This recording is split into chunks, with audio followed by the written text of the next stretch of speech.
Chers amis, bonsoir. Cher Didier, je suis heureux de vous accueillir parmi nous.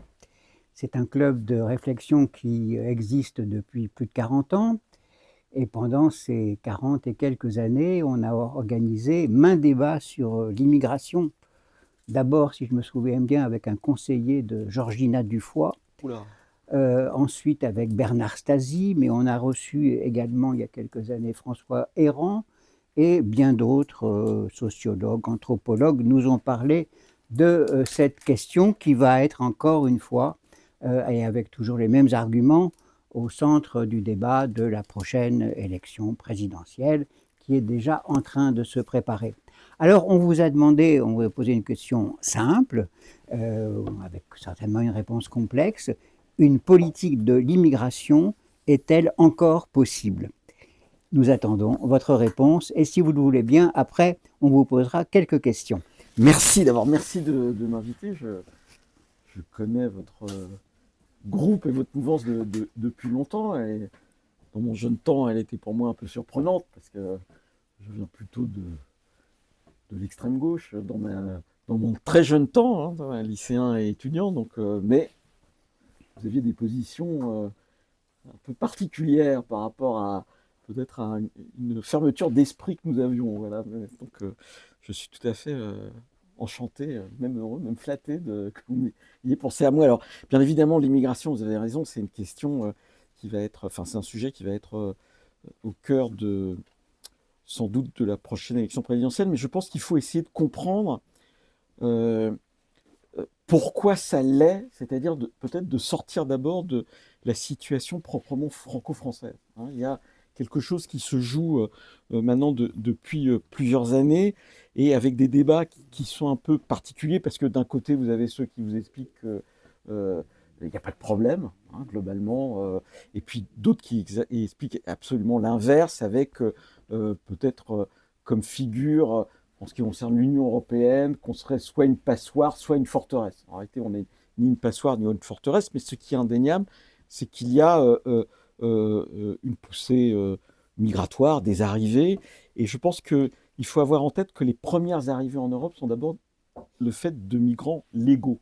Hein. On n'est pas, on est souvent polarisé dans le débat par l'immigration irrégulière. C'est le débat, par exemple, avec l'Angleterre, le Calaisie, la Manche, etc. Mais on est d'abord une zone d'immigration légale et avec une accélération, puisque entre 2012 et 2026, l'augmentation du nombre de titres de séjour, enfin pas 2026 mais 2023, je vais trop vite, hein, elle est de près de 140%.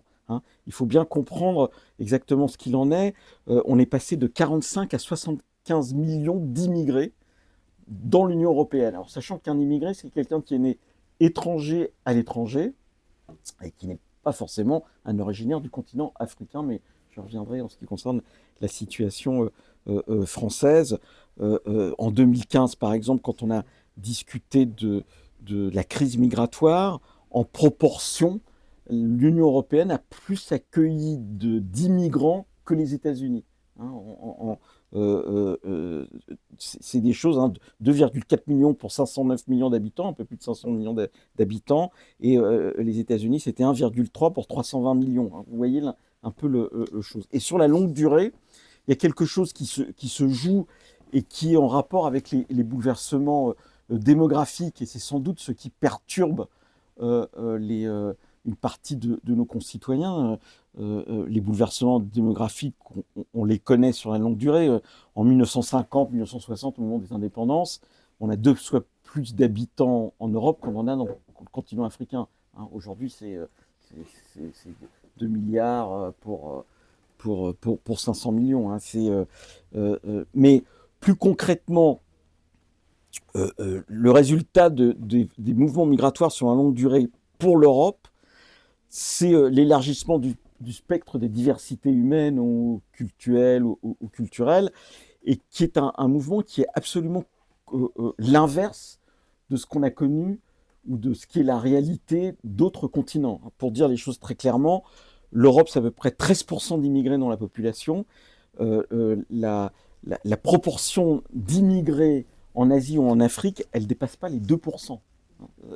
La proportion d'immigrés en Amérique latine, elle ne dépasse pas les 3%. Alors, bien évidemment, il y a d'autres parties du monde qui voient aussi cet élargissement des spectres des diversités. Bien sûr, les États-Unis, 16% d'immigrés. Mais par exemple, le débat et la polarisation d'actualité sur l'Angleterre, eh bien, c'est directement lié à cette pression migratoire, à ces arrivées, en particulier d'immigration légale, 2 millions d'arrivées entre 2022 et 2024 en Angleterre, d'immigration légale. On ne parle pas de ce qu'il y a. Et aujourd'hui, l'Angleterre, c'est 18% d'immigrés dans la population, c'est-à-dire 2 points de plus que les États-Unis. Ils étaient à 7% en 97. Alors, on pourra discuter de pourquoi il y a eu cette augmentation extrêmement grande. D'autres pays sont confrontés aussi depuis le début du siècle à des arrivées très importantes qui modifient la structure de la population. La Suède, dont on a beaucoup parlé, ils sont passés de 10 à 20% d'immigrés dans la population entre 2000 et aujourd'hui. Et contrairement à la France, c'est pour eux des arrivées extrêmement rapides. Nous, on est un vieux pays d'immigration depuis le 19e siècle. Vous avez eu François Héran, il appelle ça la longue infusion. On a d'une certaine manière une habitude, mais avec des limites sur lesquelles je reviendrai. Et en plus de ces immigrations légales, l'Europe, l'Union, c'est le lieu de l'asile.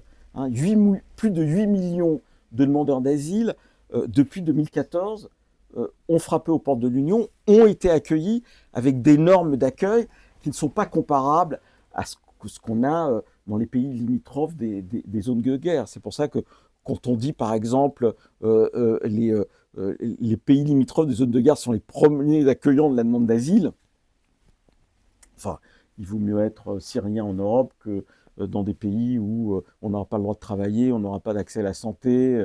C'est le drame, par exemple, puisque c'est un peu d'actualité, des Palestiniens au Liban. Hein, les enfants n'ont pas d'état civil, le nombre d'emplois accessibles est extrêmement limité, ils ne peuvent pas aller à l'école, etc. Nous, avec des normes qui peuvent être différentes, plus ou moins selon les pays, c'est l'accès à l'école, indépendamment de la situation administrative des parents, c'est l'accès à la santé. Hein, l'aide médicale d'État, c'est ça, c'est de l'accès à l'hébergement. L'Office français de l'immigration que je dirige, c'est aussi un grand hôtelier. On a 120 000 places d'hébergement à travers la France, et auxquelles on peut rajouter plus les 200 000 places de l'hébergement d'urgence inconditionnel. Hein. C'est plus de 3 milliards d'euros consacrés tous les ans à des populations en errance qui n'ont pas de logement, mais qui ont un besoin indéniablement d'hébergement. Donc, à tout cela,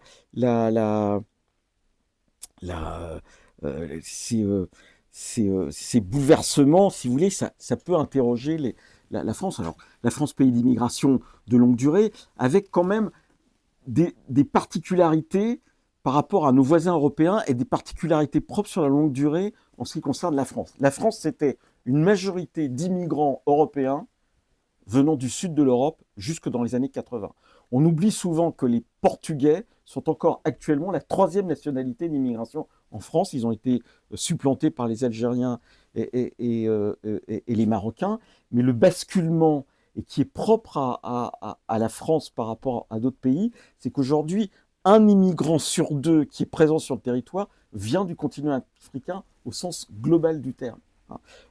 Et après, il faut y rajouter la poussée de l'immigration qui vient du continent asiatique. J'ai sorti une note sur les Afghans qui a fait un peu de bruit, mais les Bangladais maintenant qu'on retrouve en Seine-Saint-Denis ou des choses comme ça, on voit bien les transformations qui se font.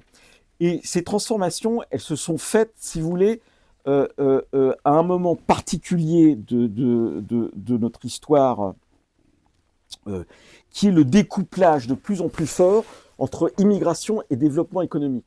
C'est au moment où va s'accentuer l'arrivée de personnes qui viennent en plus de régions où le système scolaire est particulièrement défaillant, où les qualités propres à chacun ne sont pas comparables à ce qu'étaient celles des Espagnols et des Italiens. Les Italiens, même dans les années 30, ils sont alphabétisés à plus de 70%. hein, ça n'a pas de comparaison.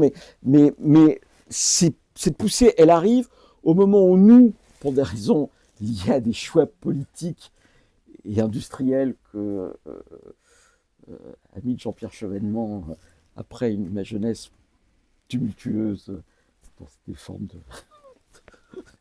de régulation des espérances, si vous voulez, on a vertement critiqué, c'est-à-dire la désindustrialisation qui va avoir des effets extrêmement forts sur les capacités d'intégration et ce qui explique que les arrivées vont être de plus en plus des arrivées liées au regroupement familial, c'est-à-dire des générations de travailleurs avant. Et tout ça n'a cessé de s'accentuer comme phénomène, c'est-à-dire ce découplage entre immigration et développement économique, au point du reste que le vocabulaire finit par en être marqué, même dans les débats. Hein, vous avez autour de vous des gens ou des associations qui maintenant ne parlent plus que d'exilés. On est passé du migrant à l'exilé.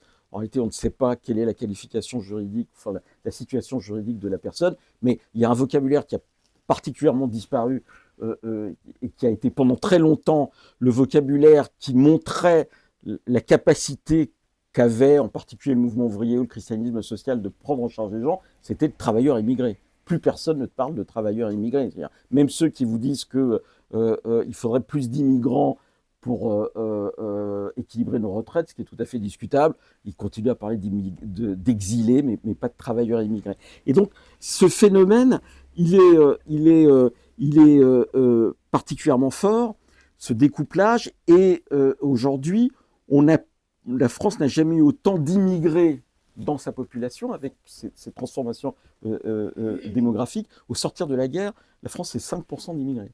Hein, on en a eu un peu plus avant la guerre, mais au sortir de la guerre, on est en 46-47, on est à peu près ça. Et en plus, on demande des travailleurs pour essayer de reconstruire. Aujourd'hui, on est à 11%. Hein, tant en nombre qu'en pourcentage, on n'a jamais eu autant de personnes immigrées. Et donc, la difficulté d'intégration, elle est marquée par cela, c'est-à-dire ce découplage. Et en plus de ce découplage entre développement économique et immigration, nous-mêmes, on est dans une situation de tension qui touche l'ensemble de la population et qui accentue la concurrence entre catégories populaires. L'exemple type, c'est le logement. L'échec de longue durée des politiques publiques ou des politiques vis-à-vis de l'ensemble de la population, c'est celle du logement.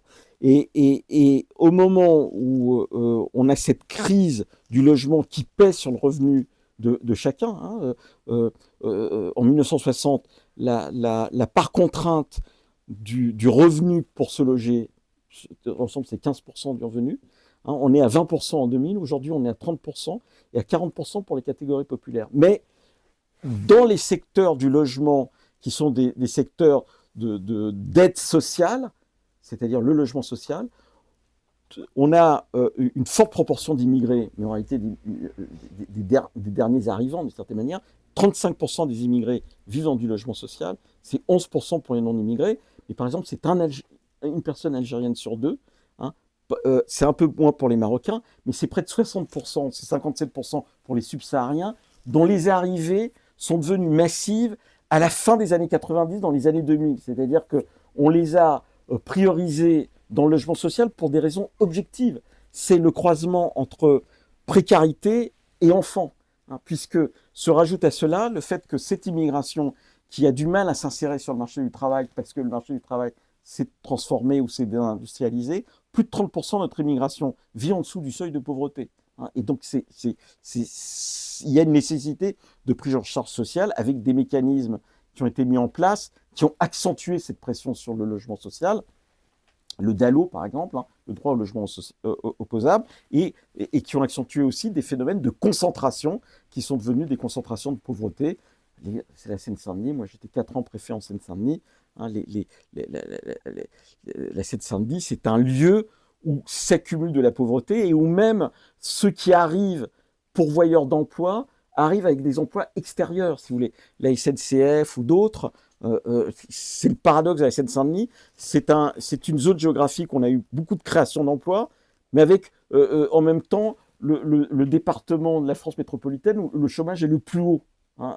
Pourquoi? Parce que les personnes qui sont là, en particulier issues de l'immigration, ne sont pas qualifiées pour les emplois. Donc, crise industrielle, crise sociale globale, avec des effets, par exemple, sur l'école en ce qui concerne la concentration, et qui sont en train de s'accentuer, pas simplement en France, mais comme la France est un peu en retard par rapport à l'Allemagne, enfin, je veux dire, on avance dans son déclin industriel, eh bien, ce qui est en train ce que nous sommes en train de vivre en termes de révolution industrielle avec l'intelligence artificielle, ou le développement de l'automation, est en train d'accentuer la crise d'intégration de ceux qui sont peu ou pas qualifiés, hein, ou qui sont moyennement qualifiés, si vous voulez. Quand on entend, par exemple, Amazon qui dit « je vais licencier d'un coup 15 000 personnes », c'est de la manutention, hein, qui est remplacée par de l'automation. Hein, de la même manière que l'industrie automobile a été remplacée par... l'OS a été remplacé par l'automation. Il faut rajouter moi j'ai fermé la dernière usine automobile en Seine-Saint-Denis, hein, et qu'on a reconstruit au Maroc. Hein. C'est ça ce qui est en train de se passer et s'accentuer. Donc on est, en ce qui concerne l'Europe, bien évidemment dans une dynamique aussi de vieillissement, mais l'ensemble des pays d'Europe est aujourd'hui confronté à ce sujet. C'est la crainte qu'a une partie de la population, et en particulier celle dont le seul bien collectif, c'est l'État social. Hein, c'est la crainte de cette partie de la population que l'État social ne puisse pas survivre à ses arrivées, d'autant que le paysage de la mondialisation a accentué les différentiels sociaux et que l'Europe, non seulement n'est plus le lieu qui a peuplé le monde comme il a pu le faire au XIXe siècle ou peut-être encore au début du XXe siècle, non seulement n'est pas le lieu de la puissance, mais les lieux de puissance qui émergent sont des lieux où l'immigration n'a pas sa place. Si vous voulez, personne ne va en Chine, hein, qui plus est en traversant de manière clandestine la frontière, hein, en pensant que ça va être comme ici, c'est-à-dire qu'on va le mettre bien sûr dans un hébergement inconditionnel, on va lui dire tu peux voir un médecin, tout ça sera gratuit et pris en charge, et au moment où on voudra te renvoyer, l'aide juridictionnelle, hein, payée par l'État, te permettra d'avoir un avocat pour essayer de plaider ta cause, et puis tout ça va aller bon enfant, et puis si tu restes dans 5 ou 10 ans, tu pourras être en plus régularisé, et tu sais que personne ne meurt de faim dans la rue à Paris. Voilà. C'est un peu brutal, mais c'est ça la réalité qu'on voit, c'est-à-dire que les puissances économiques émergentes soit refusent globalement l'immigration et accentuent leur automation, la Chine c'est assez frappant, soit quand elles l'acceptent dans des conditions telles que les personnes ne peuvent pas s'y installer. Dans les pays du Golfe, il y a de l'immigration, mais c'est de l'immigration temporaire, vous n'avez jamais accès à la nationalité, si vous êtes malade, vous pouvez mourir, et vous ne ferez pas de regroupement familial. Voilà. Et donc, les gens le voient, et ça fait partie des angoisses générales dont on peut dire voilà, qu'elles peuvent être se résumer de la manière suivante, et qui se posent dans tous les pays d'Europe, et en particulier dans ceux qui sont historiquement ceux de l'État social. On a beaucoup parlé du Danemark. Pourquoi le Danemark, dirigé par la gauche, a une politique extrêmement ferme en matière migratoire? Parce que c'est historiquement, si je peux me permettre, la Mecque de l'État social, hein, et même je dirais des acquis sociétaux. Hein, c'est au Danemark qu'on a eu la première ministre dans un gouvernement après Alexandra Kollontaj, au moment de la révolution bolchevique, mais je dis ça parce que nous sommes entre amis, si vous voulez. Mais donc, voilà, qu'est-ce qu'une collectivité peut accepter en termes de solidarité sociale, hein, en dehors de son obligation morale, si vous voulez, d'accueillir historiquement les combattants de la liberté. C'est ça un peu le problème qui se pose. Voilà. Et il se pose d'autant plus que cette zone qui était florissante au point qu'elle était le centre du monde est devenue l'inverse du centre du monde, et donc les questions maintenant se posent comme ça. Et se rajoute à cela cette angoisse justement liée à l'immigration irrégulière, même si je dis que la majorité de l'immigration est d'abord régulière. L'immigration irrégulière, c'est ce qui donne le plus le sentiment d'une déréliction de l'État. Voilà. Qu'est-ce qui, voilà, à ce côté, ça passe, on ne maîtrise plus la frontière. Voilà. Or, la frontière, c'est une sorte de porte qu'on essaye de réguler plus ou moins. Voilà. Et la régulation que sont en train de choisir beaucoup de pays d'Europe et que la France n'arrive pas à faire encore, c'est une régulation de gens formés. Voilà. Les pays d'Europe qui sont dans déclin démographique, ce qu'ils veulent, c'est des gens formés. Ils ne veulent pas les pauvres. Et ils ne veulent pas les pas formés. C'est moralement voilà, compliqué, si vous voulez, hein, mais c'est ça qui est en train de se passer. C'est ce que fait Mme Meloni avec une politique de quotas, hein, et en gros, en accentuant, même si elle ne le dit pas vraiment, le fait que les musulmans, ça l'intéresse moins que d'autres, hein, où elle veut des Asiatiques. C'est ce qu'est en train de faire l'Allemagne, c'est ce que font d'autres pays, et c'est ce qu'a décidé de faire le Parti travailliste en Angleterre, hein, c'est-à-dire casser l'immigration, le droit à l'immigration régulière, ce que je vous ai dit tout à l'heure, de millions, augmenter les niveaux de langue, augmenter les prérequis nécessaires pour avoir le droit de séjourner, même rallonger la durée pour avoir la nationalité. Mais même un pays comme le Canada a décidé, justement dans cette logique de je veux de l'immigration qualifiée, d'augmenter le seuil minimal de salaire, hein, pour autoriser une entreprise à recruter. Et donc pourquoi ? Parce que plus les gens sont qualifiés, plus on les paye, si vous voulez. Voilà. Et donc ça. Alors, c'est des politiques ambiguës et qui peuvent même apparaître comme néocoloniales. Hein, c'est l'affaire du médecin. Hein, je veux dire, le taux d'encadrement des médecins en Tunisie est beaucoup plus faible qu'en France, mais on continue à dire, ah bah oui, le médecin tunisien ou le médecin algérien, c'est formidable, etc. On va le sous-payer à l'hôpital, il va manquer dans les pays d'origine. Après, on va dire, on ne veut pas les malades des pays d'origine, mais on leur a déjà piqué leur médecin. Enfin, vous voyez bien ce genre de contradiction. Et ça, c'est au niveau global, mais dans cette crainte de l'immigration irrégulière, il y a autre chose qui se joue, c'est que c'est à partir de l'immigration irrégulière qu'une partie du patronat est en train de déstructurer un acquis de longue durée du mouvement ouvrier, du salariat, c'est le statut social salarié. C'est-à-dire qu'on est dans une phase d'ubérisation du salariat qui est accentuée pour des raisons idéologiques, mais qui se voit dans Paris avec tous ces garçons qui pédalent pour livrer des sushis à une bourgeoisie bohème, hein, qui va vous dire par ailleurs que c'est formidable d'accueillir l'immigrant, bien sûr, tout en l'obligeant à monter les 6 étages d'escalier sans ascenseur pour pouvoir livrer les sushis. Enfin bon, voilà. Voilà. Et donc, il y a une forme de déstructuration des acquis sociaux du salariat à partir de l'immigration irrégulière, hein, ou à partir d'un discours qui est chacun peut créer sa petite entreprise, c'est l'ubérisation, c'est voilà, qui remplace les taxis, etc. Ça a des avantages économiques en termes de consommation, mais le lieu où l'immigration est utilisée comme ça, c'est les activités économiques qui ne sont pas concurrentielles sur le plan international. Hein, par contre, dans les secteurs concurrentiels sur le plan international, qui sont ceux de l'industrie, on continue à perdre des marchés, et même dans l'agriculture, on continue à perdre parce que la libre circulation des marchandises, indépendamment des conditions sociales de production, accentue la déstructuration de pans de l'économie. Et même à l'interne de l'Europe, on a perdu beaucoup en agriculture. Vous vous rendez compte qu'on était un grand pays agricole, hein, et aujourd'hui on importe des pommes. Enfin, il y a un côté tragique, si vous voulez, de la dynamique. Alors, je ne veux pas quand même faire quelque chose qui soit complètement négatif. Je pense que le seul moyen de faire baisser la tension politique sur l'ensemble des sujets d'immigration, c'est d'abord d'essayer de répondre à des besoins qui correspondent aussi aux besoins de l'ensemble de la population. C'est pour ça que j'ai parlé du logement. Voilà. Faire baisser la tension globale sur le logement, c'est faire baisser une partie de la tension sur les questions d'intégration. hein.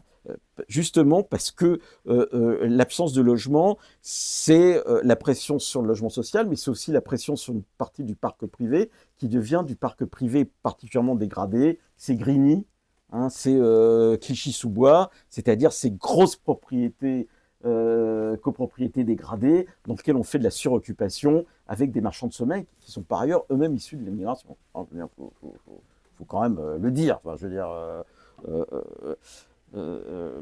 voilà. La deuxième chose, c'est d'être plus exigeant en termes de formation, même pour les nouveaux arrivants, et de calibrer ces formations en fonction d'une réflexion sur notre propre développement économique. Voilà. Or, aujourd'hui, ça ne se fait pas, et l'État n'est pas capable de le faire, parce que d'un côté, la formation professionnelle, c'est les régions, et de l'autre côté, la vision stratégique du développement, c'est théoriquement l'État. Voilà. Et ça devrait être aussi les régions, mais il y a quelque chose qui ne s'articule pas. Voilà. Là, si on n'arrive pas de nouveau à être une puissance économique minimale, eh bien, on va être simplement le lieu où on veut bien vivre socialement, mais à un moment donné, ça va s'arrêter. Voilà. C'est parce qu'on n'aura plus les moyens de le faire. Et voilà. Et la troisième chose, c'est de ne pas être en retard par rapport à ce que font les principaux pays qui nous entourent sur la question de la frontière. Voilà. Si on veut garder la possibilité d'une immigration légale, hein, il faut qu'on arrive à réguler la frontière. Voilà. Parce que si on n'arrive pas à réguler la frontière, un jour arriveront au pouvoir des gens qui considéreront qu'il faut tout faire pour mettre pas simplement les gens dehors, mais pour fermer définitivement les portes. Ils n'y arriveront pas, mais ils mettront des conditions de vie internes dans le pays qui sera particulièrement dommageable du point de vue de nos principes globaux de rapport à la personne humaine qui sont plus anciens que la Révolution française, mais qu'elle a à un moment donné codifié quand même. Voilà. Donc c'est ça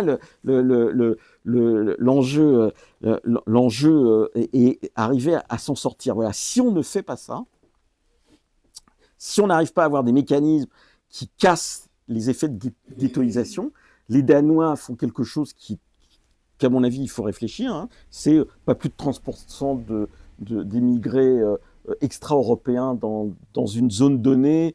Nous, on a la scolarisation à partir de 3 ans, eux, ils ne l'avaient pas, donc ils mettent en place de l'obligation de crèche. Mais nous, le problème de la scolarisation, c'est que l'intégration est entravée en partie par le fait que la concentration amène à des classes où les allophones sont majoritaires. Enfin, voilà. Et dernière chose, et j'arrêterai là pour pouvoir les questions, je ne vois pas l'horaire, donc moi quand je suis lancé, tout va bien.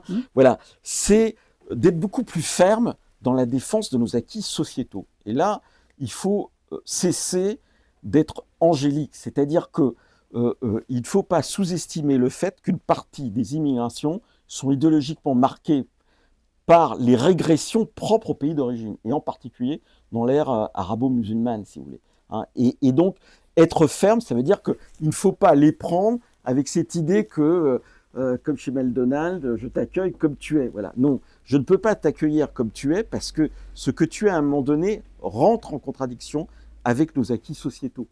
Et on sait qu'on a une involution qui se fait, en particulier depuis la révolution iranienne, avec ce symbole qui est le foulard,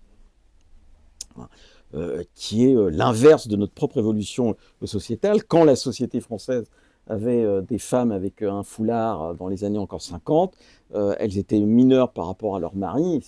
Il y a eu un parallèle entre le développement de la mode, si vous voulez, et l'augmentation des droits des femmes. Voilà.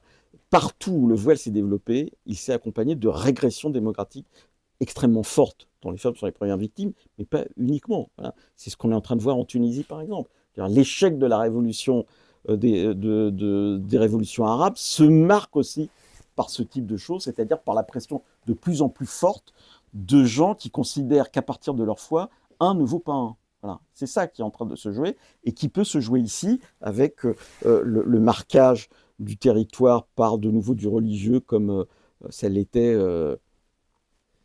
d'une certaine manière, du temps de la catholicité, voilà. Mais qui, pour nous, pose d'autant plus de problèmes que dans cette régression-là, on a affaire à une pression idéologique où les extrêmes sont particulièrement inquiétants et qui intègrent une partie de la population. En gros, jamais un catholique, enfin depuis longtemps en tout cas, mais aujourd'hui n'a estimé qu'il pourrait accéder au paradis en tuant son voisin, hein, un protestant non plus, un juif orthodoxe non plus, voilà. Mais malheureusement, on peut avoir aux marges des personnes qui sont fascinées par ce soleil noir de l'islamisme et qui du coup apparaissent comme rompant le pacte de sociabilité. Et c'est pour ça qu'il y a une bataille idéologique que nous devons mener et que malheureusement nous menons dans des conditions qui sont extrêmement difficiles parce que les espérances laïques se sont écroulées. Se sont écroulées parce que l'espérance laïque portée par la révolution russe a abouti au goulag. Hein, quand même, c'est ça. Et les espérances laïques nationalistes arabes ont abouti à des dictatures. Et que du coup, la chose d'essayer les personnes qui pensent vouloir construire un avenir meilleur ou avoir un au-delà meilleur, hein, bah, ça a été le retour sur le religieux. Il n'y a pas simplement dans le monde arabo-musulman qu'on a ça, mais pour nous, parce qu'on pourrait parler de la Birmanie, mais pour nous, c'est le problème historique lié au fait que j'en terminerai pas là, on était plus proche des Algériens en 1960 qu'on ne l'est aujourd'hui. Hein, voilà, ils étaient syndiqués à la CGT, on expliquait que Messaliach était le Lénine du Maghreb, et dans mon jeune temps, j'en terminerai par là, je discutais au lycée de la pertinence de savoir si nous pourrions transposer les expériences autogestionnaires en Algérie en France. Voilà. Bon, on est loin de tout ça. Hein. Mais je le regrette. Voilà. Merci beaucoup. Bon, la discussion est ouverte. Je vous en prie. Jean-Marie. Dans le paysage politique aujourd'hui, sous l'exception bien sûr de l'extrême droite, est-ce qu'il y a des personnalités qui vous paraissent avoir conscience du problème et avoir envie de construire des politiques adéquates? Ou bien est-ce que c'est une cause qui est totalement oubliée ou réduite à des slogans? Je ne peux pas dire ça. La difficulté, c'est que des personnes, le président de la République par exemple, ou d'autres, ils ont conscience du problème, mais il y a un mécanisme global de la politique qui fait que passer de la conscience du problème à la mise en place de politiques précises est toujours compliqué. Et rappelez-vous, quand il y a eu la loi Collomb sur l'immigration, c'était quand même, il y a 2018 ou 2018-2019, le Nouvel Observateur avait fait une une avec le visage d'Emmanuel Macron entouré de barbelés. Hein. Bon, on s'aperçoit quelques années après qu'en réalité, on n'est pas passé du jour à la nuit, et que ça reste... Ouais, j'essaie d'expliquer que tout ça restait très modéré par rapport aux évolutions qu'on était en train de voir dans d'autres pays européens. Aujourd'hui, la France a une législation qui, par exemple, est beaucoup plus ouverte que celle de l'Allemagne. L'Allemagne vient de suspendre pendant 2 ans une partie du regroupement familial. Nous, ça fait des années qu'on a un débat sur le regroupement familial, mais le gouvernement ne pourrait pas annoncer « je suspends pendant 2 ans le regroupement familial » parce qu'il y aurait... on peut même imaginer des grèves de la faim, hein, je veux dire, de militants qui vont dire voilà, on passe, voilà. Et donc, oui, il y a une conscience, mais il y a une sorte de blocage et une sorte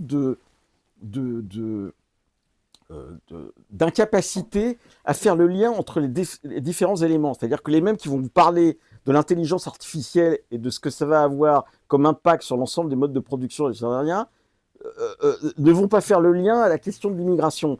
Voilà, c'est très étrange comme situation, mais il ne faut pas perdre espoir parce que la particularité de ce qui est en train de se passer, c'est que dans d'autres pays, je pense à l'Angleterre, il y a une convergence dans certains pays de droite et de gauche pour poser le problème. Et donc ça finira par venir jusqu'en France. Les 2 pays qui sont en arrière de la main, à mon sens, sur ces questions, en termes de débat, c'est la France et l'Espagne.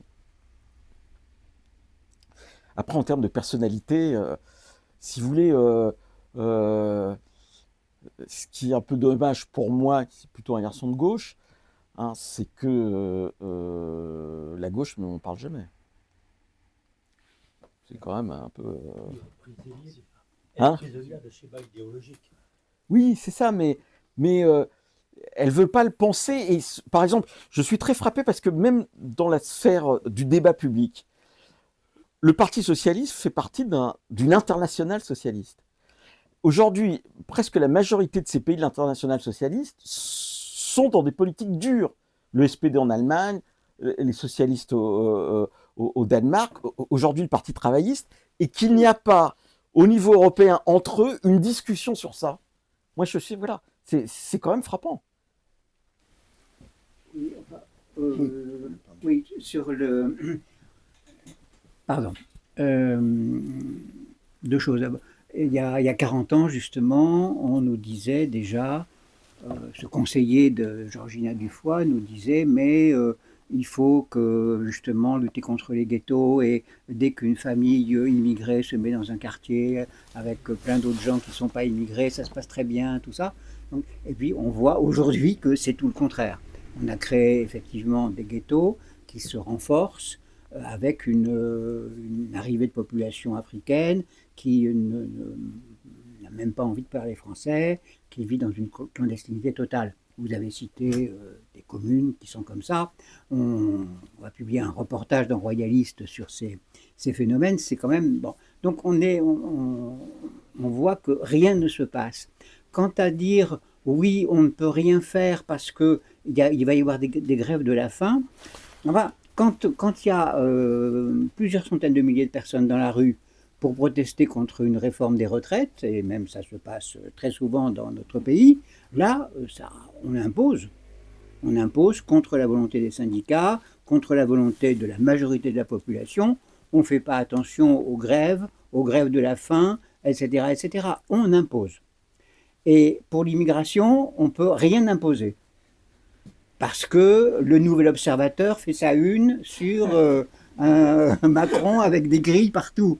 C'est quand même alors, assez étonnant, ça. Oui. Monsieur le préfet. Voilà.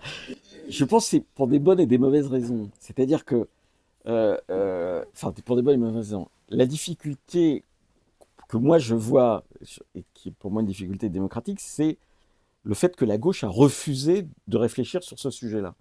Refusant d'y réfléchir vraiment, je pense que le dernier qui a un peu réfléchi, c'est Jean-Pierre Chevènement, mais depuis, il n'y a rien eu. Et donc, du coup, maintenant, la droite de l'échiquier politique s'est emparée du sujet, et du coup, ce sujet leur fait de plus en plus peur. Voilà, c'est ça qui est frappant. Et en même temps, bien évidemment, on n'a pas envie de solutions qui soient des solutions qui remettent en cause les dignités humaines. Voilà, et donc, on est pris maintenant dans une contradiction qui est extrêmement forte, mais je pense que le seul moyen de s'en sortir, c'est de réinvestir ce champ-là. Mais on a eu le même débat sur la sécurité. Moi, j'étais au cabinet de Jean-Pierre Chevènement en 97, ministre de l'Intérieur. Quand il fait le colloque de Villepin pour essayer de réfléchir sur la doctrine de sécurité de gauche, mais ça a été un truc extrêmement dur à imposer. Parce que, rappelez-vous, le mot d'ordre, c'était il y a un sentiment d'insécurité, mais il n'y a pas d'insécurité. Hein, voilà. Là, vous avez une partie de la gauche qui vous dit il y a un sentiment d'immigration, mais il n'y a pas d'immigration, en gros. Il y a un sentiment de problème d'immigration, mais il n'y a pas de problème d'immigration. Voilà. Il y a simplement un problème de l'accueil. Ils ont trouvé une formule, c'était il n'y a pas de problème d'immigration, il y a un problème de l'accueil. Non, il y a un problème réel, qui est un problème à la fois économique, social et politique. Voilà, qui n'est pas simplement un problème de l'accueil. Mais oui, mais ce n'est pas la seule chose où l'absence de volonté politique nous coûte cher. Non, mais c'en est une quand même. Oui, je suis d'accord. Quand on refait l'histoire, oui, je suis d'accord. C'est quand même tout à fait frappant. Yves, vous vouliez parler, pardon.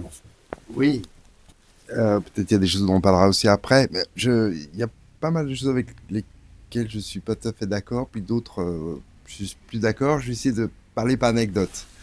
Alors, sur les Afghans, sur lesquels j'ai écrit aussi, une anecdote toute récente hier, un homme politique afghan qui s'est réfugié en France il y a déjà quelques années, d'abord sa famille, puis ensuite lui avec l'arrivée des talibans. Et il est réfugié dans une ville pas très loin de Paris, à 1 heure de Paris. Eh bien, il me dit qu'il veut déménager parce qu'il y a tellement d'Afghans qui sont arrivés autour de lui ces derniers temps, qui se sont à nouveau menacés. Et parce que ça a des conséquences directes, et on le remarque, et les gens le reconnaissent dans la rue. C'est-à-dire qu'avant, il se promenait, il était anonyme, maintenant, les gens lui disent « Ah, mais c'est toi qui... » etc. Bon, alors ça, c'est quand même très frappant, effectivement. Deuxième anecdote, j'entendais Kémy Badenoch hier sur YouTube, elle-même d'ailleurs née à l'étranger, mais qui est à la tête du Parti conservateur, a élaboré une politique. Et alors c'est assez curieux, l'Angleterre, et j'arrive pas bien à comprendre parce qu'il y a constamment le nouveau ministre de l'Intérieur, elle-même d'origine immigrée, son prédécesseur aussi, le ministre de l'Intérieur du gouvernement aussi, enfin bref, il y a beaucoup, mais ils ont une politique dure. Et alors Kémy Badenoch dit qu'elle a un plan de renvoyer 150 000 personnes par an. Voilà, c'est ça qu'elle a expliqué, 150 000 personnes par an. Seulement, on n'explique pas comment matériellement c'est possible et puis qui les accueillerait. Alors, et là, on voit bien qu'on arrive à des idées un peu extraordinaires, comme par exemple payer le Rwanda pour qu'ils reprennent des gens. Bon. Est-ce que c'est possible aussi matériellement de faire cela? C'est quand même une grosse question. Hein. Alors quand on dit le Rwanda comme pays de réimmigration, ça pose beaucoup de questions. Ça fait pas partie des pays qui ont été les plus ouverts historiquement à l'altérité. Ensuite, alors il y a une chose là je suis pas pour le coup pas du tout d'accord, c'est quand vous dites on est plus proche des Algériens que dans les années 60. Alors je suis pas d'accord. Dans les années 60 qu'aujourd'hui. Oui, ben alors je suis pas du tout d'accord parce que dans les années 60, on le voit bien avec le débat qui est ressorti sur le fameux livre de Camus là, où l'étranger, mais où il y a une sorte d'invisibilisation complète de l'Algérien qui sont jamais nommés. Donc dans le film, on a été obligé de tout refaire justement pour éviter cet accueil qui nous paraît totalement scandaleux aujourd'hui. Et donc la victime a un nom, la sœur de la victime a un nom, etc., etc. Bon, on était quand même dans une Algérie largement avec un apartheid de fait, etc., colonial. Or maintenant, quand on va à Alger, avec ces 120 vols par jour entre l'Algérie et la France, 120 vols par jour, eh bien, lorsqu'on est à Alger, on a au contraire l'impression d'un énorme rapprochement entre les Algériens et les Français. Parce que quand on est à Alger, on n'entend que de la musique française partout. Les cafés sont remplis de gens qui parlent français. Tout le monde est soit en train de partir en France, soit en train de revenir en France. Je suis sûr que la langue française est beaucoup, malgré la politique du gouvernement de s'en éloigner, mais qui est complètement théorique. Dans les faits, le français, je pense que plus jamais jamais autant de personnes ne l'a parlé. Et ça m'a énormément frappé aussi en Algérie. J'ai vu des noubas. Alors dans les noubas, le soir, donc il y a des orchestres locaux, ça fait très pays de l'Est, et qui ont de très longues pauses entre les moments de travail, comme dans le bon vieux temps. Eh bien, dans ces orchestres jouent de la musique, il y a la moitié des gens qui dansent, comme ça, bon, etc. Et notamment les femmes avec les voiles ne dansent pas tellement, mais elles regardent bien. Et puis, quand pendant les pauses, on joue de la musique qui vient de France, soit française, si on peut dire, soit française, rail, tout ce qui est produit dans les banlieues. Et là, tout le monde danse. Et les filles qui restaient assises avant dansent aussi. Il y a un entraînement. Et puis, tout le monde regarde des films français. Tout le monde écoute les radios françaises. Tout le monde écoute la télévision française. Et les comptes sociaux de l'ambassade sont suivis par des millions de gens. Ça n'a rien à voir avec ce qui peut se passer dans une autre ambassade. Donc, là, pour le coup, il y a un rapprochement. Et grâce à l'immigration, et puis effectivement, il y a ces risques d'islamisme, on en parlera aussi après, je connais un petit peu aussi ma partie, je connais bien, mais ce qu'on oublie, c'est qu'il y a l'influence islamiste qui vient, mais il y a aussi l'influence inverse, à cause de l'immigration, de la culture française dans les pays, dans ces pays, parce que les gens circulent, reviennent, etc. Et au fond, eh ben, ils amènent avec de la culture française, parce qu'il y a quand même ce degré d'assimilation. En tout cas, c'est particulièrement frappant à Alger. Alger, c'est une vie beaucoup plus française qu'en 1960. Qui veut intervenir? Je répondrai peut-être après, non Non, si, bien sûr, pardon. Non, mais non. Vous pouvez répondre tout de suite à Yves. Comme vous voulez, non, Oui, c'est... oui, oui, tout à fait. Non, Tout à fait. sur les Afghans, je vois bien le problème. C'est-à-dire que euh, moi, ce que j'ai signalé, c'est que on a en une dizaine d'années une arrivée extrêmement importante d'Afghans dont beaucoup ne sont pas antagoniques idéologiquement aux talibans. C'est ça la difficulté. C'est-à-dire c'est des migrants économiques et ça peut poser des problèmes, en particulier avec ceux qui les ont vraiment fuis. Voilà, ça c'est très net. Et ce qui est vrai, c'est que la concentration après peut mettre en danger des gens. Sur l'Angleterre, ils ont, bon, pendant très longtemps, encore jusqu'au Brexit à peu près, la majorité de leur immigration était européenne, hein, au sens très large du terme.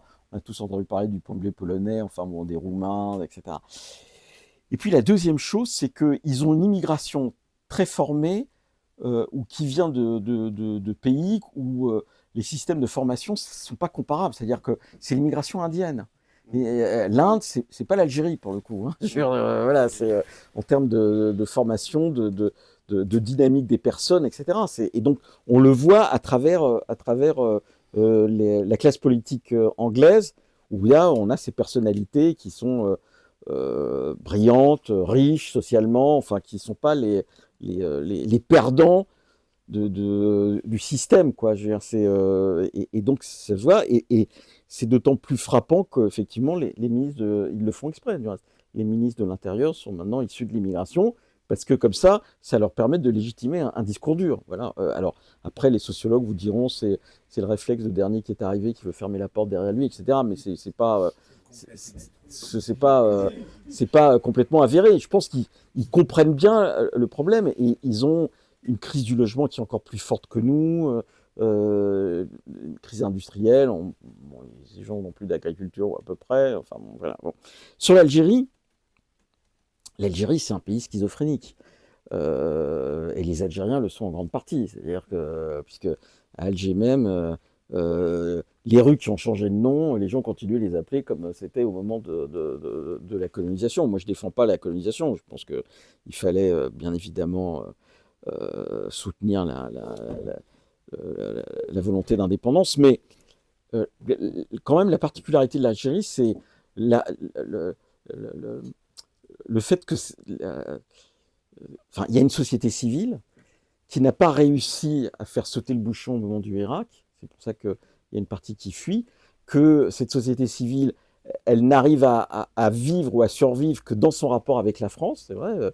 On a même des quotidiens algériens où on a directement le programme des chaînes françaises en dernière page. C'est-à-dire, voilà, ils vivent à l'heure de la France tout en ayant une pression islamiste qui est quand même assez forte, en particulier autour de la question de l'arabisation, même la volonté de passer du français à l'anglais dans certaines formations, etc. C'est vrai qu'il y a quelque chose de schizophrénique. Il y a une partie de la société qui au fait, c'est pas simplement qu'elle vit à l'heure de la France, mais en réalité, elle aimerait vivre en France. Voilà, et où elle ne peut vivre en Algérie que si elle a la possibilité d'aller régulièrement en France. C'est indéniable, mais elle se manifeste pas vraiment, ou elle ne peut pas, ou elle ne sait pas, quand Sansal est mis en prison, par exemple. C'est ça qui est aussi frappant. Hein, c'est ça. Elle est extrêmement dure avec les subsahariens. Elle n'est pas pour la diversité. Voilà, elle est quand même très antisémite aussi. Enfin, tout ça existe, quoi. Hein. C'est un pays schizophrénique, ça c'est vrai. Voilà. Quand je dis quand on était plus proche, c'est que nos débats étaient plus proches. Voilà. Bon, l'Assemblée constituante, elle débat en français, ça c'est vrai, parce que Ferhat Abbas parle mal l'arabe en plus, donc ou pas du tout. Voilà. Mais Tout récemment, j'ai vu très très haut gradé, deux très hauts gradés d'ailleurs, oui. avant une réunion, ils sont venus me voir, ils m'ont dit oui, bah, on va parler arabe, on est bien forcé, mais en fait, ce serait beaucoup plus facile pour nous en France. Oui, bien sûr. Et en fait, ils sont restés constamment Oui, avec moi. Enfin, c'était extraordinaire parce que c'était vraiment. Non, il y a il y a un rapport amour-haine qui est terrible. Et donc, il faut en sortir. Voilà. C'est pour ça que moi, je suis plutôt pour la fin des accords de 68, parce que je pense qu'il faut arrêter la guerre. Voilà. Voilà. La guerre, elle est finie, et donc il faut une normalisation des rapports. Voilà. Et il n'y a pas de raison de traiter les Algériens différemment que les Vietnamiens qu'on a napalmés avant les Américains. Enfin, quand même, parce que, bien évidemment, on a été... le Maroc, c'était pas le Vietnam ou c'était pas l'Algérie. Enfin, la guerre d'Indochine, on n'est pas allé avec le dos de la cuillère. Hein, je veux dire, voilà, on a torturé, on a mis les gens en prison, on les a napalmés, etc. Donc, faut quand même se souvenir de ça. Et on dit pas aux Vietnamiens, vous avez droit particuliers. Et puis, il y a des droits qui sont plus justifiables. Enfin, le fait que dans le cadre du regroupement familial, on ne puisse pas vérifier l'existence d'une vie commune. Enfin, personne ne peut comprendre ça. Non, mais si vous voulez, c'est un truc... Donc, arrêter la guerre, c'est remettre les choses au même niveau. Voilà. Et ne pas les... Non, sinon, il y a un aspect néocolonial qui... On en fait les aînés de nos enfants. C'est atroce. Et je pense que les accords de 68, c'est un peu ça. Voilà, il faut les traiter comme les autres. Voilà. Et du reste, les autres nous regardent en disant c'est pas normal. Et les autres, c'est d'abord les Marocains. Bon, et puis, ça reste malgré tout un pays fermé. C'est ce qui est pas à cause de la population, parce que c'est vrai, quand on est français, on est bien accueilli. Mais personne ne va en vacances en Algérie s'il n'a pas un lien minimum avec l'Algérie. On va en vacances au Maroc, on va en vacances en Tunisie, mais pas en Algérie. Je veux dire, c'est compliqué, ils n'ont pas l'infrastructure hôtelière suffisante, vous avez tout le temps le sentiment d'être espionné, enfin, c'est quand même... Il y a un côté Corée du Nord du Maghreb, hein, l'Algérie quand même. Hein, Non, mais je dis ça, voilà, moi, j'ai fait toute une série d'émissions avec Mohamed Arbi sur France Culture, voilà, justement, qui était un des dirigeants du FLN. Mais par exemple, quand on parle de l'idée qu'il faut faire l'histoire de l'Algérie, bon, mais le lieu où les archives sont ouvertes, c'est en France. Quand les Algériens disent qu'il faut récupérer les archives, d'accord, mais une fois qu'ils les auront récupérées, qui est-ce qui pourra les regarder? C'est quand même un peu compliqué. Hein, c'est ce qui reste un pays où personne ne peut sortir quand il veut, même quand il a des passeports, parce qu'on peut être arrêté, où personne ne peut rentrer quand il veut, même s'il est documenté. C'est ce qui nous reste d'Allemagne de l'Est, hein, mais version algérienne.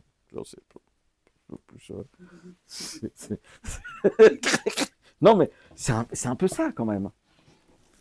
Non, mais j'exagère, si vous voulez. Je sais que je tire le trait, mais pour nous, l'Algérie, c'est un problème majeur. Il faut qu'on arrive de part et d'autre. Et enfin, il y aura un article prochainement dans Le Monde sur l'immigration algérienne en France, mais c'est plus de 10 000 Algériens qui sont passés par Gibraltar depuis le début de l'année au risque de leur vie. Voilà, c'est la 5e nationalité rentrant en Europe de manière irrégulière. C'est parce que les gens vivent mal. Voilà. Et en même temps, un mode de développement qui est un peu particulier, parce qu'en Algérie aujourd'hui, il y a près de 100 000 Chinois qui construisent des routes. Enfin, c'est quand même un drôle de truc. Hein. Alors, les Chinois, ils sont partout. Le problème de l'Algérie, c'est sa classe dirigeante, hein, qui est oui, bien sûr, oui. Très autoritaire et qui nous prend pour bouc émissaire de ses incapacités. Absolument. Et tant et que nous, je pense qu'on a tendance à être indulgents. Oui, ce qui s'est passé lors de l'affaire Boualem-Sansal, on a eu des gens qui cultivent à gauche notamment, qui cultivent cette culpabilité vis-à-vis de la guerre d'Algérie. La guerre d'Algérie n'est pas uniquement cultivée comme nostalgie ou à droite, mais à gauche aussi, il y a des gens qui n'arrivent pas à en sortir. Des agents du pouvoir algérien, en tout quelque cas, part. Oui, qui n'arrivent pas à en sortir. Et qui ont fait des erreurs tragiques, puisqu'on parlait de la Grande Mosquée de Paris. Voilà. Le fait que la gauche, en 81-82, ait fait, expliquer comme ça, et ça n'avait pas de sens, de rendre la Grande Mosquée de Paris à l'Algérie, c'était une erreur. Alors qu'en réalité, on aurait dû faire l'inverse, c'est-à-dire la franciser d'une certaine manière encore plus, avec cette idée que l'islam est une religion française, et c'est pour ça qu'on avait fait la Grande Mosquée de Paris. voilà, et on a fait l'inverse avec le fait que c'est une ligne du budget algérien, son fonctionnement, le recteur est payé par l'Algérie, enfin, c'est absurde. Alors, il y a des problèmes juridiques que je ne méconnais pas, mais le geste politique était idiot. Voilà. Et il était idiot, mais voilà, c'est l'enfer est pavé de bonnes intentions. C'est ça le problème. Et avec l'Algérie, on a parfois le rapport des femmes battues avec leurs conjoints, quoi. Je veux dire, voilà, mais bien sûr. Je veux dire, voilà, le pays nous donne des claques, et puis après il dit ah bah oui, mais je te reçois, je vais te faire un grand banquet, etc. Voilà, je vais te donner 3 OQTF. Donc on dit ah mais ça repart, l'amour repart. Et puis après la claque revient. Voilà, mais si vous voulez, c'est un peu ça. Et regardez, sur la longue durée, c'est tout le temps ça, quoi. C'est tout le temps ça. Voilà. Oui, moi je vis depuis 15 ans à Saint-Denis. Je vois que la situation ne s'améliore pas du tout. Ouais. Où Pas c'est du dans tout. quelle ville? Et je me souviens, moi j'ai connu quelqu'un À Saint-Denis. à Saint-Denis. Quelqu'un est mort, il me disait en 95, M. Le Pen faisait 30%. Tout son électorat est parti. Et bien, tous les électorats. Et moi, je vais partir parce que je sais qu'on ne résout pas les problèmes. Voilà. Oui, mais et donc, c'est un peu comme tu disais, les gens qui trouvent qu'il y a trop d'Afghans, et ben, ils s'en vont. C'est comme il y a eu une fois dans une cité, dans une ville, et les gens qui sont partis, on fait venir des étrangers ou présumés tels. Et ben les gens qui sont partis, ce sont des Antillais. Oui, je sais, oui. Et il y a parce qu'il Ou y a les une Portugais, rivalité. ou les... On importe aussi des rivalités entre populations immigrées. Oui. C'est sûr que dans les pays du Maghreb, le racisme vis-à-vis des subsahariens est extrêmement violent. Oui, parce qu'on n'a pas beaucoup parlé de la façon dont la Tunisie traite les immigrés. Actuellement, oui, c'est terrible. C'est terrible. C'est terrible. Après, la Seine-Saint-Denis, c'est un département en pleine transformation. Et il faut rendre, je veux dire, grâce à Nicolas Sarkozy. Quand il lance le Grand Paris, avec l'idée des transports, en réalité, c'est en train de transformer une partie de la Seine-Saint-Denis. Il y a de plus en plus de transports. Alors, d'abord aux marges. Voilà, on voit bien, ça ne va pas résoudre d'emblée tous les problèmes sociaux. Saint-Denis, on est loin, ça, je suis d'accord. Mais la plaine, ça se transforme, quoi. Moi, Je t'en prie, oui.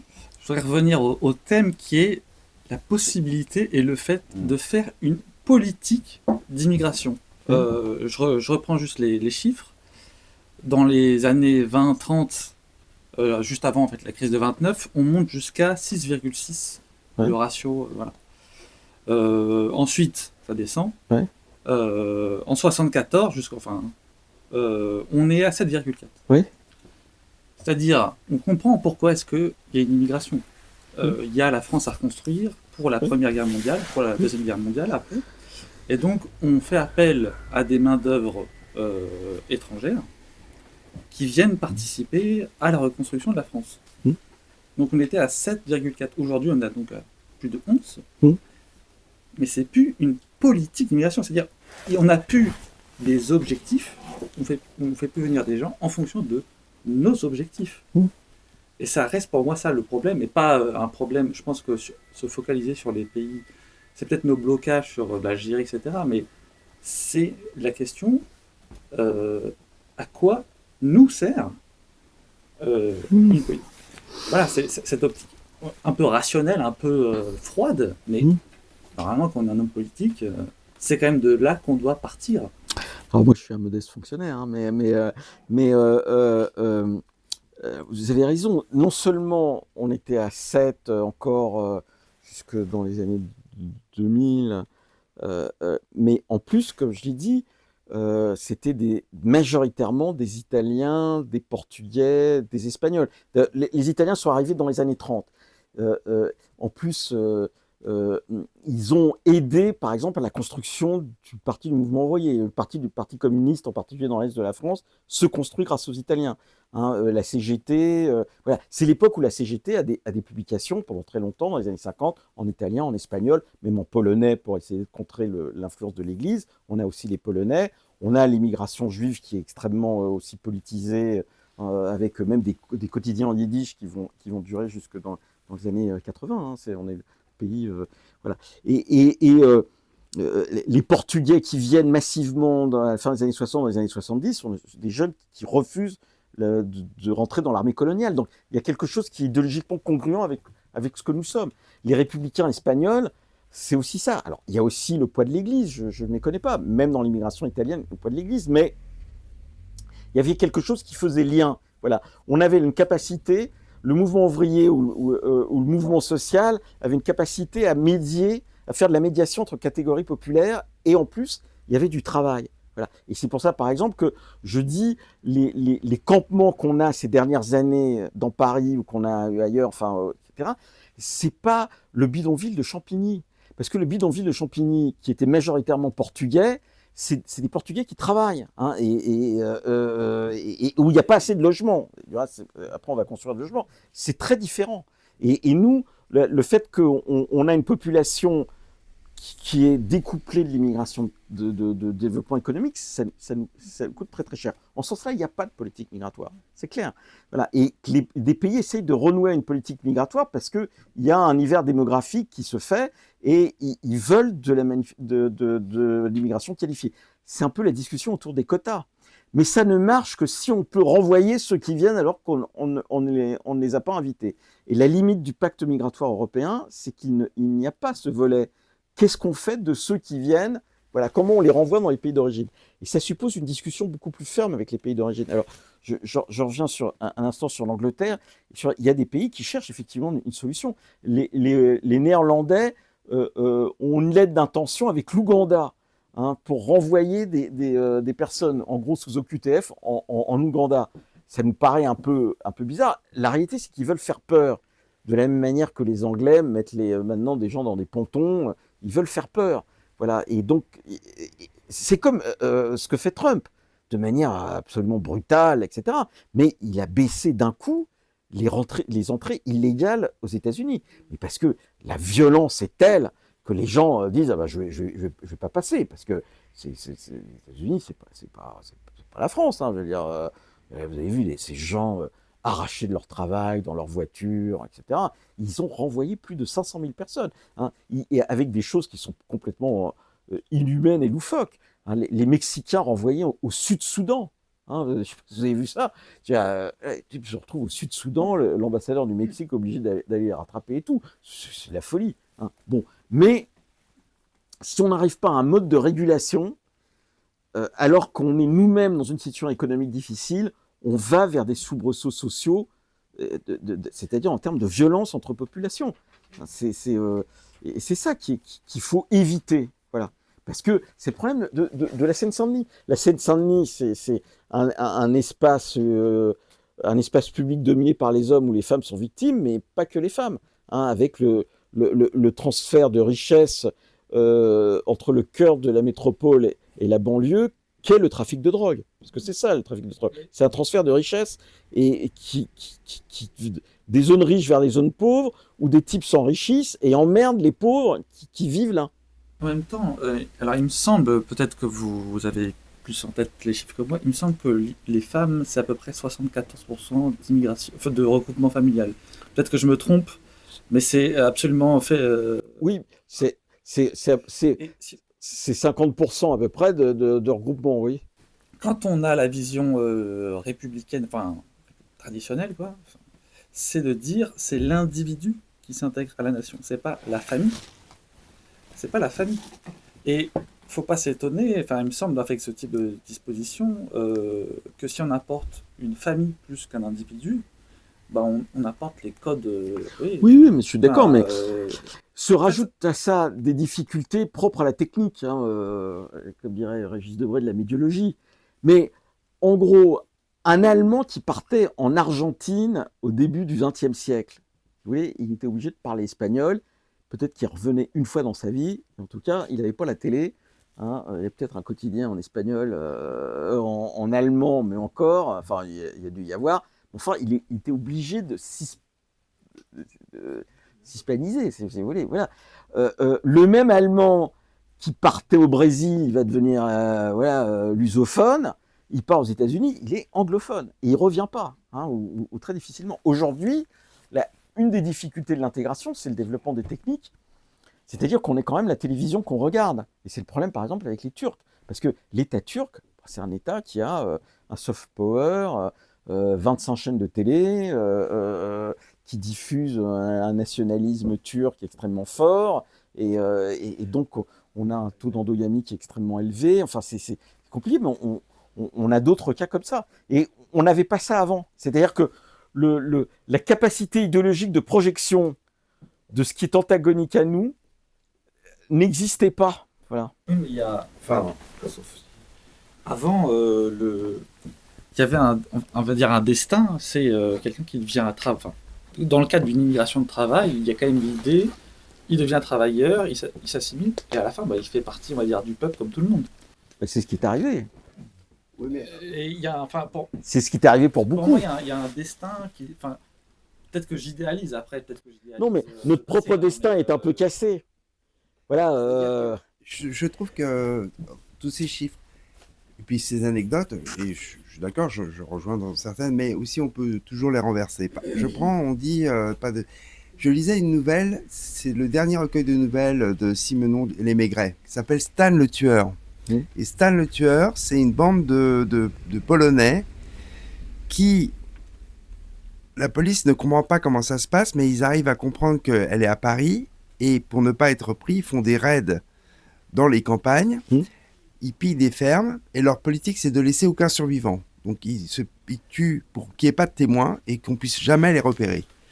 Alors un jour, il y a une bonne qui arrive à se cacher dans le foin, et qui arrive à faire un portrait robot, et à partir de ce portrait robot, la police va se loger partout dans le quartier de la Bastille, et dans les cafés, jusqu'à ce qu'il voit quelqu'un qui passe et qui ressemble à ce portrait robot. Bon, mais alors les premières pages, c'est consacré à ces enclaves polonaises, et là on est dans les années 30, qui sont, et c'est ce que dit Simenon, ce sont des enclaves polonaises en France où personne ne parle français. Tout le monde parle polonais, et c'est même pas complètement disparu, puisque l'autre fois dans un village en Normandie, j'ai vu une petite enclave polonaise où les gens n'apprennent pas du tout le français. Donc, je veux dire, ce phénomène. Et puis alors, autre exemple, c'est, je vois peut-être pas non plus sous-estimer. Alors, je sais pas pour nier le problème, parce qu'effectivement, mais il y a aussi des contre-exemples. Par exemple, quand la France gagne la Coupe du Monde avec Zidane, on se rappelle de tous ces drapeaux algériens, qui étaient une adhésion à l'équipe de France, mais quand même avec une revendication de Zidane algérien. Pendant les Jeux Olympiques, ça n'a pas du tout existé, ça a même complètement disparu, c'est même étonnant. C'était une des réussites des Jeux Olympiques de montrer une cohésion nationale extraordinaire, et j'ai vu personnellement des matchs où il y avait une population manifestement immigrée, mais qui soutenait l'équipe de France, même contre une autre équipe arabe, du monde arabe. Et il n'y a pas eu du tout ce phénomène des drapeaux. Et ensuite, un chiffre quand même qui m'a frappé tout récemment, les incidents scolaires pour les cérémonies Samuel Paty, Daniel Bernard. Il y en a, depuis la première année, il y en a eu plusieurs centaines, et le chiffre de ces incidents a été divisé par 10. Il y en a très très peu maintenant. Donc il y a quand même aussi des points positifs. Alors oui, il y a des points positifs. D'abord, il y a de l'intégration qui se fait. Voilà, il ne faut pas non plus dire qu'il n'y a pas d'intégration. Elle se fait, et elle est même parfois symboliquement très forte. Je veux dire qu'on l'aime ou qu'on n'aime pas, on a une ministre de la Justice qui s'appelait Rachida Dati, et elle est aujourd'hui ministre de la Culture. Donc c'est une femme d'origine maghrébine qui est ministre de la Culture française. C'est quand même un symbole d'intégration. On a eu une ministre de l'Éducation nationale dont le prénom était Najat. C'est un symbole d'intégration. Il y a de l'intégration qui se fait. Voilà. Notre problème, c'est... Forcément, à tout le monde. Je suis d'accord, mais il y a de l'intégration qui se fait. Après, le problème pour nous, c'est la marge.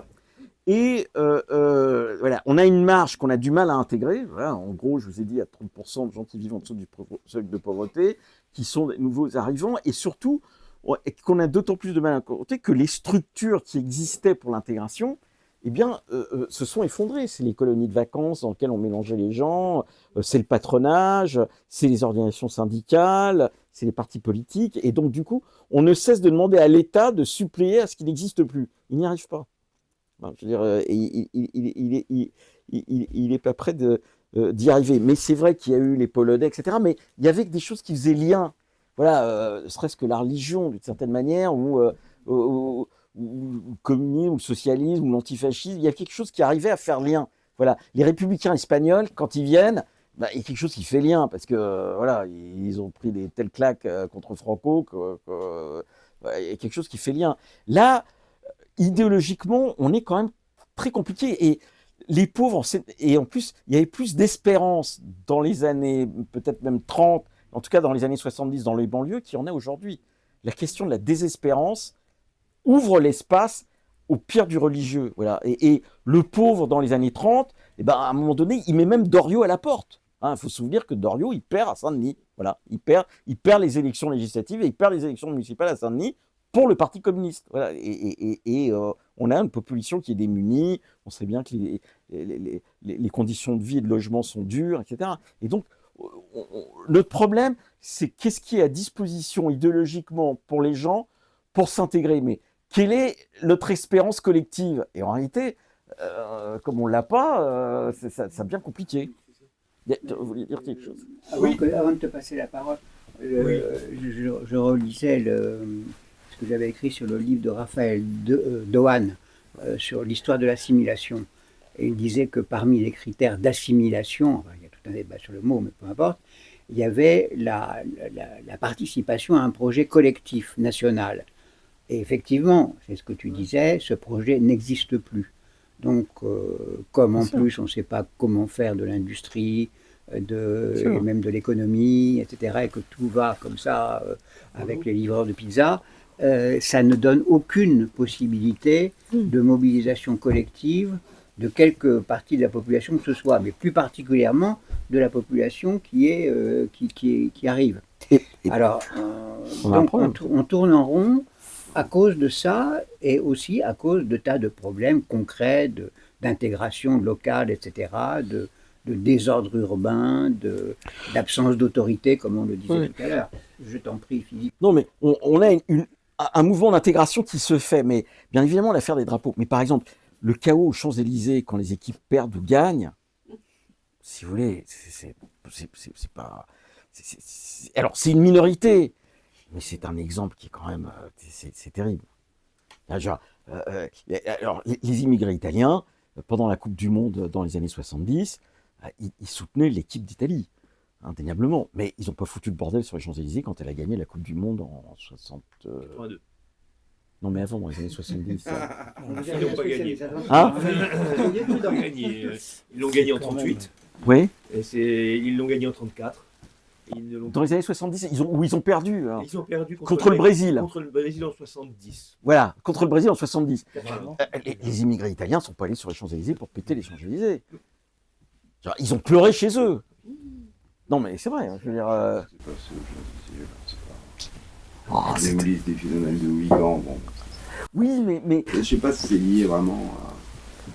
Non, mais c'est pas lié parce qu'ils savent pas ce que c'est que l'Algérie, etc. Mais ça donne le sentiment d'une absence de... Ça brise le pacte d'accueil, voilà. Ça donne le sentiment qu'on brise le pacte d'accueil. Les incidents qui sont quand même beaucoup montés par les médias quand il n'y en avait pas peut-être avant de médias. Oui, mais les médias participent à la représentation. Ça, le fait qu'on en parle ce soir, c'est bien qu'il y a eu un événement, même s'il est fictif, ultra minoritaire. Il n'empêche que c'est un événement. Après, il y a la particularité du football par rapport au rugby. Voilà, rugby, il y a des immigrés qui aiment le rugby et personne ne va. Voilà. Tout le monde pleure quand on se fait battre, mais personne ne va. Oui, alors, Alain qui n'a pas encore parlé, après Philippe. Oui, je voudrais apporter un témoignage. Non, alors, un témoignage. Quand vous avez un élu municipal à Saint-Denis, pour ne pas dire, qui dit « Oui, c'est normal que les Roms volent du cuivre sur un chantier parce qu'il faut bien vivre », Qu'est-ce que vous pensez que ça, C'est qui, ça c'est- fait les gens? Les Qu'est-ce Roms, qu'est-ce c'est qu'ils peuvent des- penser? Oui, c'est normal parce qu'un homme est pauvre, il a le droit de voler le cuivre sur un chantier pour le revendre. Bon, un exemple d'un élu qui est devenu député. Hein. Et bon, autrement, il y a une chose que je voulais. Hein, il y a un pays dont on ne parle pas beaucoup, qui a eu un gros problème d'immigration de fraîche date et qui a pris des mesures très draconiennes, c'est la Suède. Oui, bien sûr. Hein. Qui a pris, voilà. J'en ai dit un mot, mais non, c'est-à-dire que les Roms de Saint-Denis ne sont pas c'est pas des concitoyens français. C'est la Seine-Saint-Denis a actuellement le plus gros campement de Roms de toute la France, et qui viennent de Roumanie. de Roumanie, de Oui. Bulgarie. Parce que ils viennent d'un pays européen, donc on ne peut pas. Oui, rien de faire. Roumanie, de On Bulgarie. peut pas les. Alain, oui. En vous écoutant tout à l'heure, j'espère pas trahir vos propos, mais j'ai eu l'impression que vous disiez à un moment que finalement les lois sociales qu'on a, le fait que quelqu'un est malade, on va pas lui demander de payer l'hôpital avant de pouvoir y rentrer. Ce sont des conditions que les immigrés ne retrouvent nulle part ailleurs dans le monde, pratiquement. En Europe, on peut trouver ça, mais nous, on a en plus un titre de séjour particulier, qui est le titre de séjour pour soins, qui est géré par l'OFI, et qui permet même à des Américains d'accéder à notre système de santé gratuitement. Voilà, bon.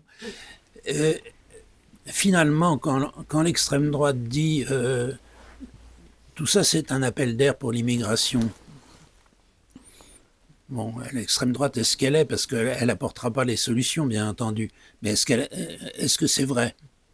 Mais ce que je pense, c'est que s'il n'y avait pas du tout de frontières, ça serait mépriser la pauvreté que de penser que les gens ne voudraient pas venir.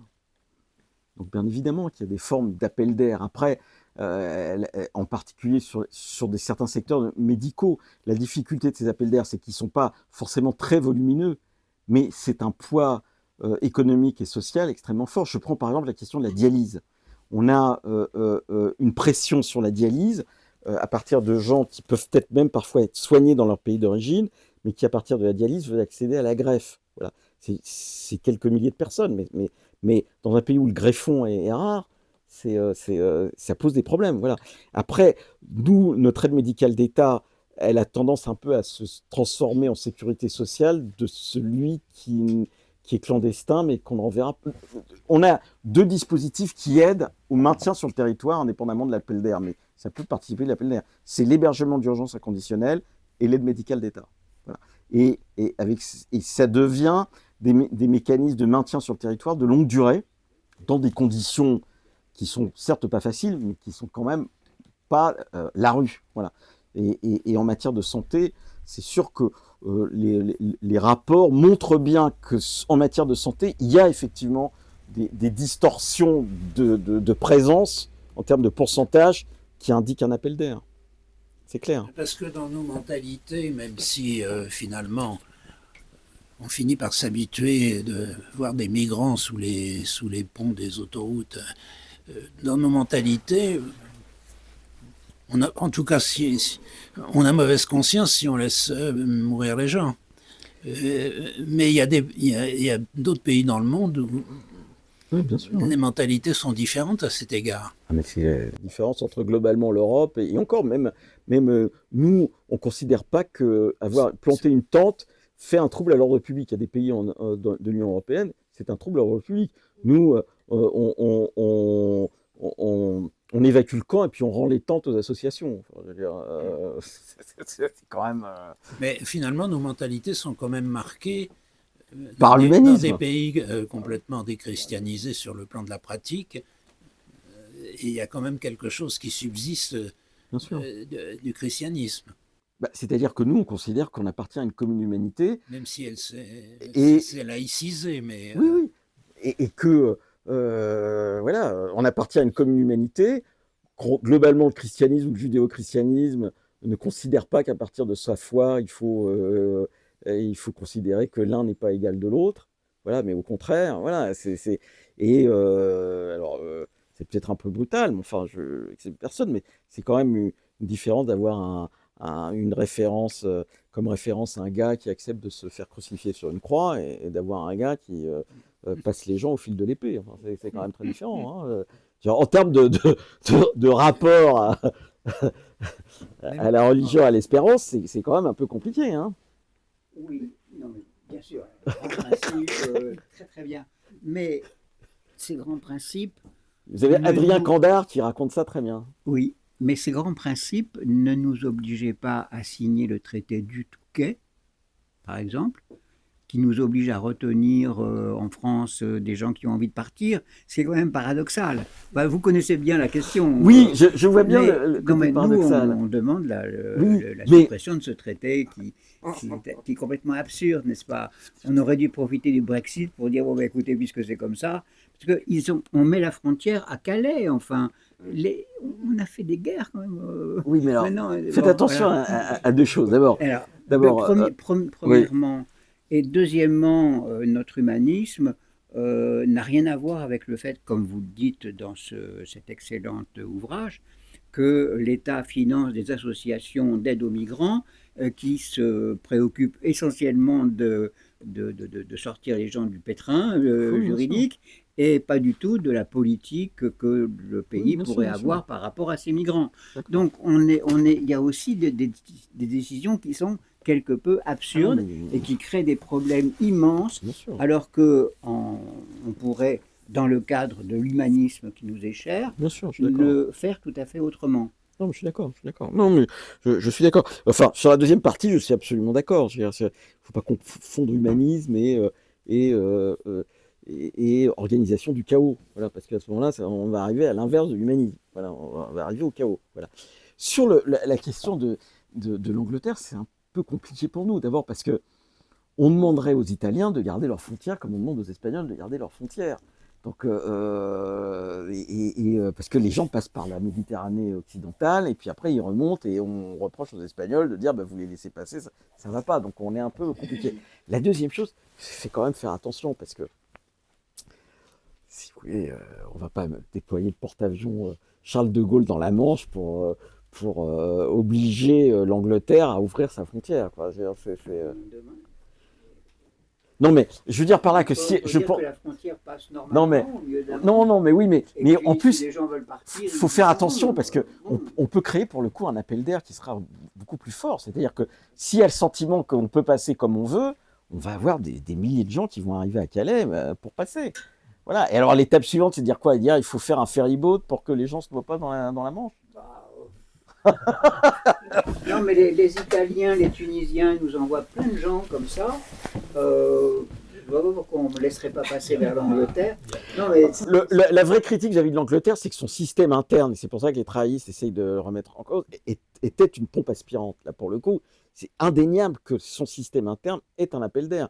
Là, c'est pour ça qu'ils sont en train de faire des révolutions intellectuelles qui ne sont pas simples, parce qu'ils vont établir une carte d'identité. Nous, on a une carte d'identité depuis les années 20 pour les étrangers, mais eux, alors ils disent, mais ça ne sera pas pour la rue, mais ça sera pour ceux qui travaillent. Bon, pour bien vérifier que celui qui travaille est en situation régulière. Mais pour eux, c'est une avancée importante. Alors, ils sont pris au piège de leur ultralibéralisme, parce que pourquoi ils sont passés de 7 à 18%? D'abord, le premier qui a ouvert vraiment, c'est Tony Blair.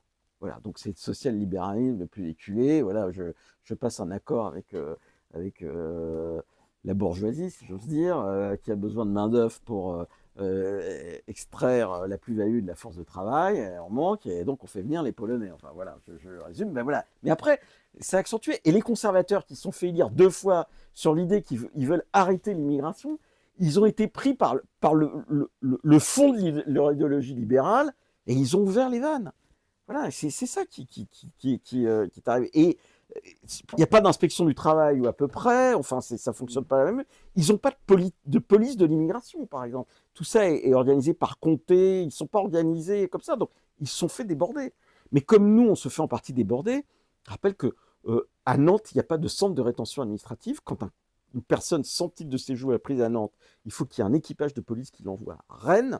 Hein. Si le consul dont il dépend est basé à Nantes, hein, même si on a un à Rennes, il faut le ramener à Nantes parce que le consul dit, mais comme l'obligation de quitter le territoire français a été prise par le préfet de Loire-Atlantique, c'est moi qui suis compétent et c'est pas celui de Rennes, donc le policier est obligé de le ramener à Nantes, et puis après, une fois qu'il a le billet d'avion, hein, parce qu'à Nantes, il faut le ramener à Rennes, parce que le centre, hein, il faut qu'il l'emmène à Roissy pour prendre l'avion. Mais vous vous rendez pas compte, les policiers de l'air et des frontières sont des saints. Hein, je veux dire, parce qu'il faut une abnégation pour faire ça. Je veux dire. Et la ville de Nantes vient de dire, je suis cité d'asile, je refuse un centre de rétention administrative. Bah, autant dire qu'on est pour les frontières ouvertes. Il faut aller jusqu'au bout de la logique. Je veux dire, ça, c'est cohérent. Voilà. Mais la difficulté du débat, c'est que la gauche n'assume même pas les positions extrêmes que sa pratique induit. Parce que sa pratique-là, c'est de dire que tous ceux qui posent le sol sur le sol français, on doit les régulariser avec ce principe cher à Alain Badiou, hein, qui était « ceux d'ici sont d'ici ». Alors, ceux qui sont ici sont d'ici. Bah oui, bah donc on leur donne des papiers. Voilà. Mais à partir de là, bien sûr qu'il y aura des appels d'air. Parce qu'il vaut mieux vivre ici que de vivre même en Chine. Enfin, je veux dire, quand on n'est pas riche. C'est pour ça qu'on a encore une immigration chinoise. Hein, je veux dire, voilà.